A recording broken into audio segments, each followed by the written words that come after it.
Hello everyone दोस्तों, कैसे आप सभी लोग। द पॉलिटिकल मास्टर में आप सभी का स्वागत है। दोस्तों आज की इस वीडियो में हम क्लास 11th के पॉलिटिकल साइंस का पार्ट बी यानी पॉलिटिकल थ्योरी के चैप्टर नंबर 10 डेवलपमेंट यानी विकास के मोस्ट इंपॉर्टेंट एमसीक्यू करने वाले हैं।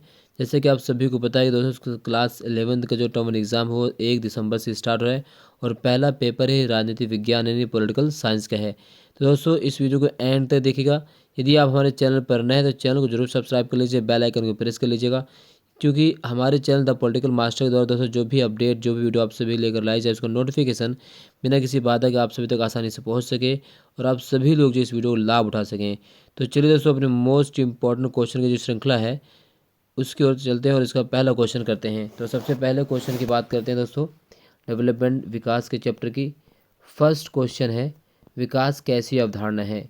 ए गतिहीन, बी गतिशील, सी स्थायी, डी उपरोक्त सभी। तो विकास की अगर हम बात करें दोस्तों तो विकास एक प्रकार की गतिशील अवधारणा है। जी हाँ, विकास क्या है? एक गतिशील अवधारणा है। इसी अगर हम दोस्तों विकास की बात करें तो विकास के 4 लक्ष्य लिख सकते हैं। इसमें से कौन कौन सोच सकते हैं?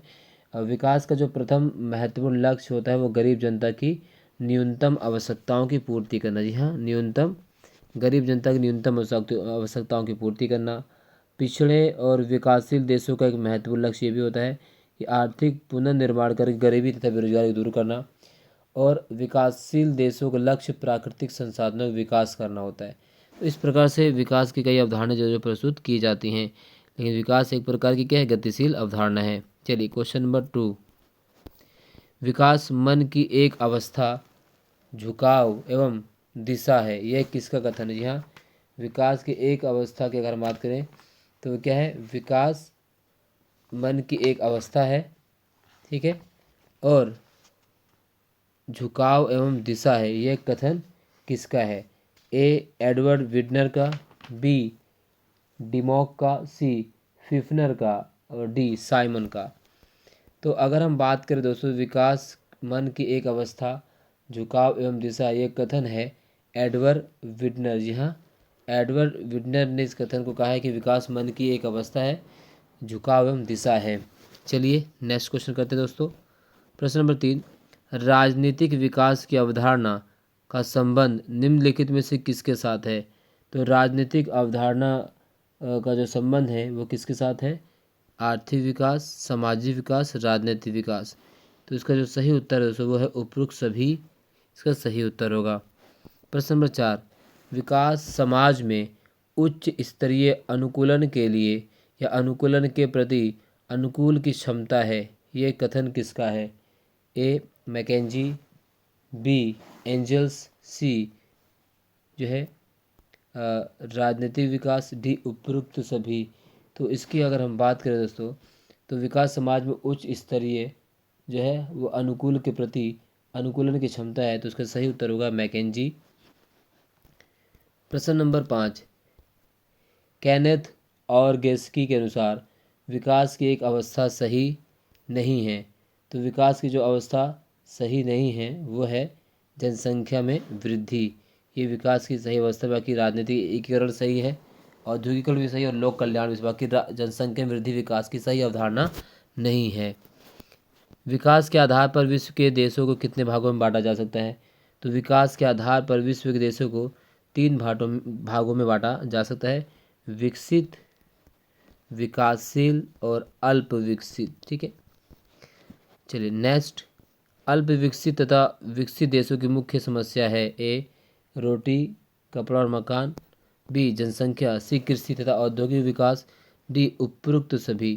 तो जो सही उत्तर है दोस्तों उपरोक्त सभी, यानी अगर हम बात करें अल्प विकसित तथा विकसित देशों की मुख्य समस्या क्या है? रोटी, कपड़ा और मकान, जनसंख्या, कृषि तथा औद्योगिक विकास, ये सभी जो है अल्प विकसित तथा विकसित देशों की मुख्य समस्या मानी जाती है। प्रश्न नंबर 8, लुसियन पाई ने अपनी पुस्तक में विकास की अवधारणा का वर्णन किया है। तो लुसियन पाई की पुस्तक का नाम क्या है? A aspects of political development, aspects of theory, the development, D कोई भी नहीं। तो लुसियन पाई ने अपनी पुस्तक एस्पेक्ट्स ऑफ पॉलिटिकल डेवलपमेंट में विकास की जो अवधारणा है उसका वर्णन किया है। चलिए विकास का लक्ष्य है क्वेश्चन मार्क, न्यूनतम आवश्यकता की पूर्ति करना, अधिकतम आवश्यकता की पूर्ति करना, आवश्यकताओं के साथ साथ भविष्य के लिए संचित करना, या डी न्यूनतम आवश्यकताओं के साथ साथ आर्थिक उन्नति करना। तो विकास का लक्ष्य है न्यूनतम आवश्यकताओं की पूर्ति करना।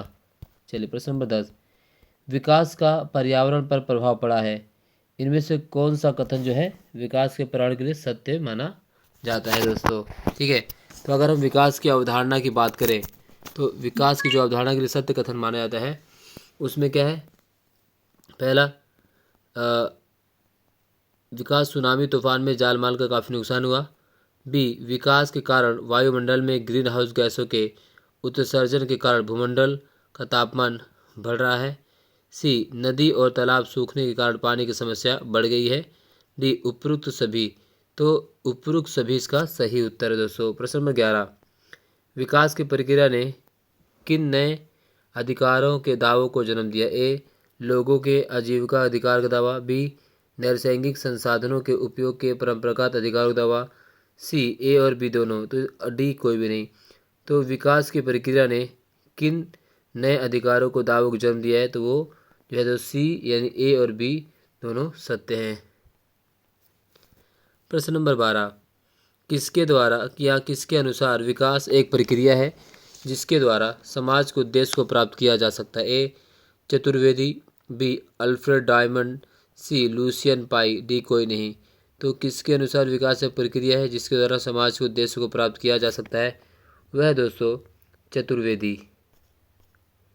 प्रश्न नंबर 13, निम्न आंकड़ों में से विकास के मुख्य लक्षण कौन से हैं। ए विकास एक स्थिर अवधारणा नहीं बल्कि यह गतिशील अवधारणा है। बिल्कुल ठीक है, यानी लक्षण है। बी विकास एक बहुपक्षीय प्रक्रिया है। सी विकास का अर्थ समृद्धि होता है। डी उपरोक्त सभी इसका सही उत्तर है दोस्तों। प्रश्न नंबर 14, राजनीतिक विकास का दृष्टिकोण कब आरंभ हुआ। तो राजनीतिक विकास का जो दृष्टिकोण है वो आरंभ होता है दोस्तों दूसरे महायुद्ध के बाद ही राजनीतिक विकास का दृष्टिकोण आरंभ होता है। प्रश्न नंबर 15, मानव विकास प्रतिवेदन किसके द्वारा प्रकाशित किया जाता है। तो मानव विकास प्रतिवेदन किसके द्वारा प्रकाशित किया जाता है। ए संयुक्त राष्ट्र विकास कार्यक्रम। बी संयुक्त राष्ट्र पर्यावरण कार्यक्रम। सी संयुक्त राष्ट्र परिवार नियोजन कार्यक्रम। डी यूनेस्को द्वारा। तो सही कथन है संयुक्त राष्ट्र विकास कार्यक्रम। प्रश्न नंबर 16, निम्नलिखित में से कौन सा मानव विकास को मापने का एक मुख्य तरीका है। ए विभिन्न देशों की वार्षिक रिपोर्ट। बी देशों का आर्थिक स्तर। सी मानव विकास प्रतिवेदन।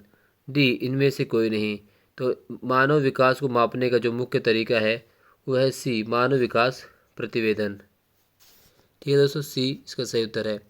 प्रश्न नंबर 17, वृत्त परियोजनाओं के विरुद्ध चलाए गए आंदोलन को पहचानिए। यानी जो बड़ी परियोजनाएं हैं उसके खिलाफ जो आंदोलन चलाए गए थे उसमें हमें कौन सा आंदोलन पहचानना है। ए फरक्का बांध परियोजना, नर्मदा बचाओ आंदोलन, ग्रामीण विकास आंदोलन और शहरी विकास आंदोलन। तो वृत्त परियोजनाओं के विरुद्ध चलाए गए आंदोलन जो है वो है दोस्तों नर्मदा बचाओ आंदोलन। कौन है दोस्तों, नर्मदा बचाओ आंदोलन इसका सही उत्तर है।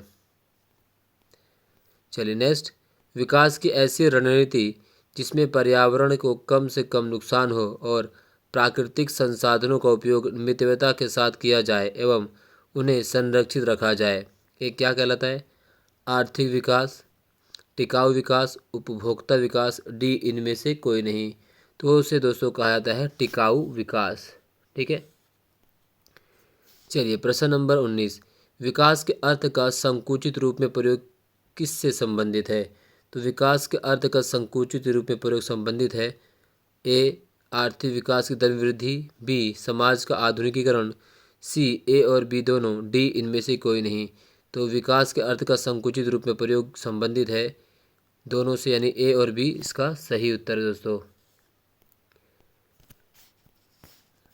प्रश्न नंबर 20, विकास के अर्थ व्यापक रूप में प्रयोग किससे संबंधित है। ए उन्नति और प्रगति। बी कल्याण और बेहतर जीवन की अभिलाषा। सी आर्थिक उन्नति और जीवन की गुणवत्ता में वृद्धि। डी उपरोक्त सभी। तो उपरोक्त सभी इसका सही उत्तर है दोस्तों।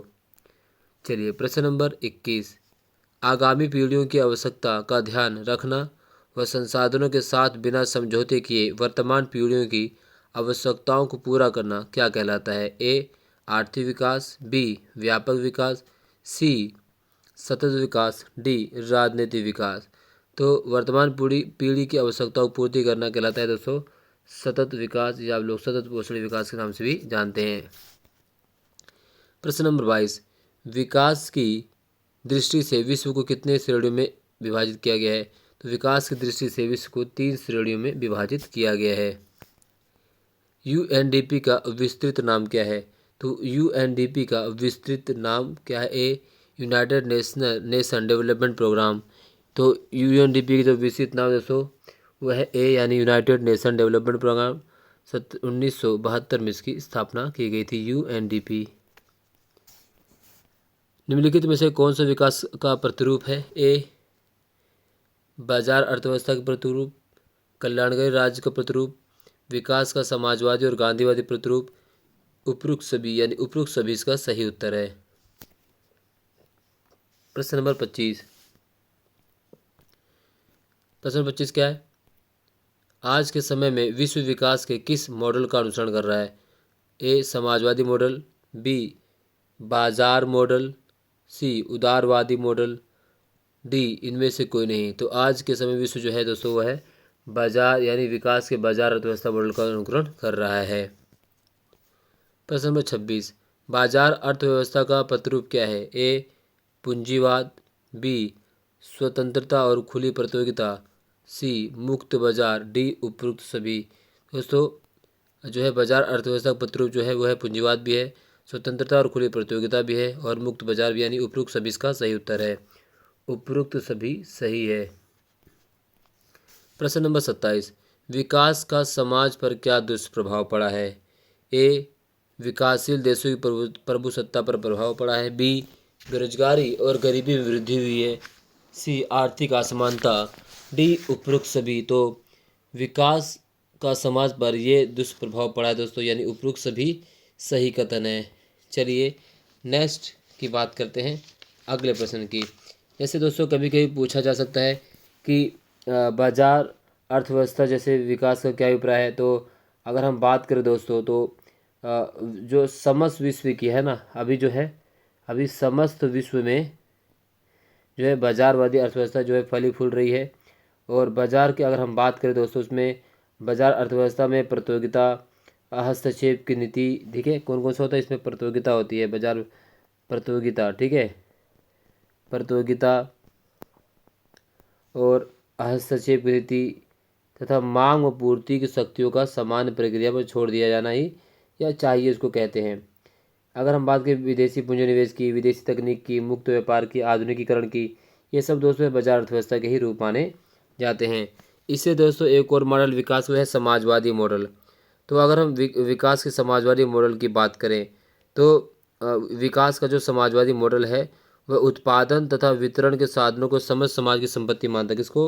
यानी उत्पादन जो होता है, उत्पादन और वितरण, उत्पादन और वितरण, ठीक है, उत्पादन और वितरण के साधनों को समझ समाज की संपत्ति माना जाता है और समझ समाज का अधिकार होता है।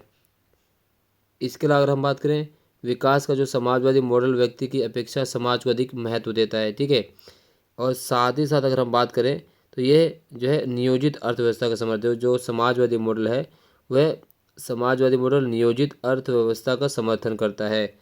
और जो समाजवादी मॉडल दोस्तों एक और बात करता है वो है स्वतंत्र प्रतियोगिता की। जी हाँ, समाजवादी जो मॉडल है वो है स्वतंत्र प्रतियोगिता की बात करता है, स्वतंत्र प्रतियोगिता की। तो इस तरह से क्वेश्चन जो है पूछे जा सकते हैं। तो ये आपको दोस्तों समझाने के लिए मैंने समझा दी कि किस प्रकार का विकास का समाजवादी मॉडल होता है। ठीक इसी प्रकार दोस्तों अगर हम बात करें विकास का जो गांधीवादी मॉडल भी है, जी हाँ, विकास के गांधीवादी मॉडल यानी विकास का जो गांधीवादी मॉडल है इसमें अगर हम बात करें तो मानव भौतिक प्राणी नहीं माना जाता। इसमें जो है मानव को, गांधीवादी मॉडल में मानव को जो है भौतिक प्राणी नहीं माना जाता है, ठीक है। गांधीवादी जो विकास का जो गांधीवादी मॉडल है इसमें मानव जो भौतिक प्राणी नहीं है। और जैसे गांधी जी ने भी कहा कि मानव केवल भौतिक प्राणी नहीं है बल्कि 100 से अधिक श्रेष्ठ प्राणियों वाला यानी उच्च जातियों वाला है। और महात्मा गांधी के अनुसार मनुष्य को अपनी आत्मा का विकास करके जन कल्याण के कार्य करना चाहिए। इसके अलावा जो गांधीवादी मॉडल है वो उसमें नर सेवा है ना, नर सेवा नारायण यानी भगवान की सेवा मानी जाती है। नर सेवा मतलब नारायण सेवा, ठीक है, इस तरह से आ जाता है। इसके अलावा और जो गांधीवादी विकास का जो मॉडल है दोस्तों वो है विकेंद्रित अर्थव्यवस्था। किसकी बात करते हैं वो? विकेंद्रित अर्थव्यवस्था की बात करते हैं। किसकी बात करते हैं? विकेंद्रीकृत। जी हाँ, गांधीवादी जो मॉडल है वो विकेंद्रित अर्थव्यवस्था की बात करता है और न्यायिकता की अवधारणा की बात भी करता है। ये जो है गांधी की जो विकास की गांधीवादी मॉडल की बात करते हैं। दोस्तों इस वीडियो के ये मोस्ट इम्पोर्टेंट एमसीक्यू थे। अगर आपको वीडियो पसंद है तो इसे ज़रूर लाइक कीजिए और इसे अपने दोस्तों में शेयर कीजिए और द पॉलिटिकल मास्टर को जरूर सब्सक्राइब कर दीजिए। दोस्तों अगर आप हमारे चैनल पर नए हैं तो चैनल को जरूर सब्सक्राइब कर दीजिए और बेल आइकन को प्रेस कर दीजिएगा ताकि हमारे चैनल के जो भी अपडेट दोस्तों आप सभी को लेकर लाई जाए उसका नोटिफिकेशन बिना किसी बात के आप सभी तक आसानी से पहुंच सके। चलिए तब तक के लिए बहुत बहुत धन्यवाद वीडियो को एंड तक देखने के लिए।